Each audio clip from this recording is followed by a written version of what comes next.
Hello everyone! In this video, we will walk you through a brand new feature we have introduced, List to Other Marketplaces. This feature allows you to take your active Amazon inventory that has not yet been listed on eBay and push it to eBay in just a few clicks. You can find this option on the inventory page in FBM Pro, under the three-dot menu on the right side. We start by applying our filters. We select Amazon Active and eBay Not Listed. You can add additional filters as needed, but these two are the essential ones. We click Next, and the system asks how we would like to sort the results. The reason for this will become clear in the next step. In this case, 34,336 SKUs match our filter criteria. This feature supports up to 8,000 SKUs per batch.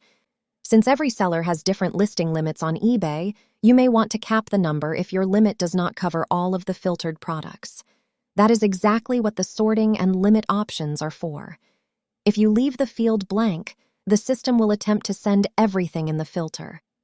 Our count exceeds 8,000, so we will enter 8,000 here and click Next.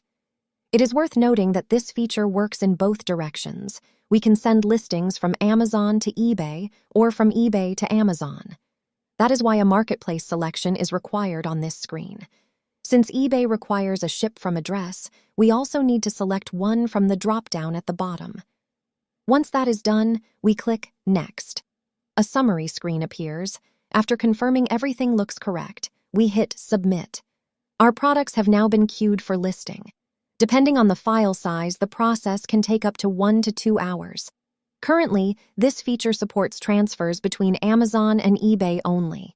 However, once we roll out support for Alibris, Books, Biblio, and Walmart, you will be able to take your existing inventory and list it directly across all of these marketplaces.